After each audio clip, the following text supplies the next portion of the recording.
So, I mean, there's a lot of people out there and that are in the audience that'll have unique situations, and we can point in the right direction to get those taken care of. But in a general sense, for the bulk of veterans that are out there that are going to utilize this benefit at some point in time, how do they do that?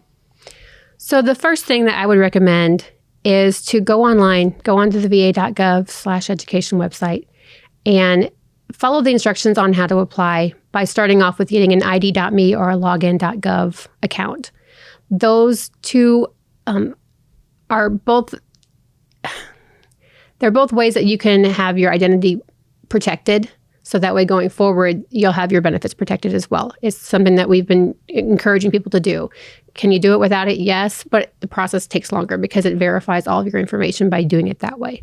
So step one, ID.me or login.gov account. Once you have your verification done and your identity is proven, then you can go in and just follow the instructions on the website to apply. And you don't have to know what you want to do. You know, if you're in that situation where you're just like, I just want to know what I have. But maybe I'm not going to ready to go to school for the next 6 months, 3 years, 15 years, whatever the case may be.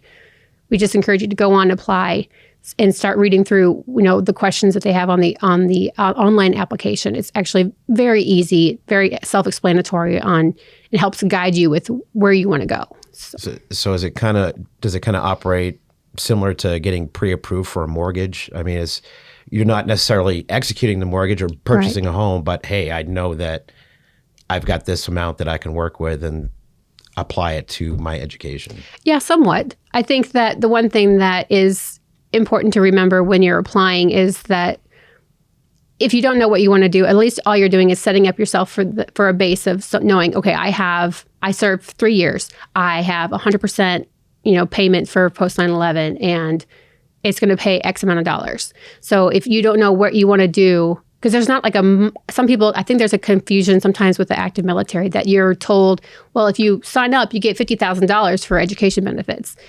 It doesn't really work that way. I think there's a miscommunication there. What really happens is that's like the average that people use. But in some cases, it's going to be more. Some cases, it's going to be less.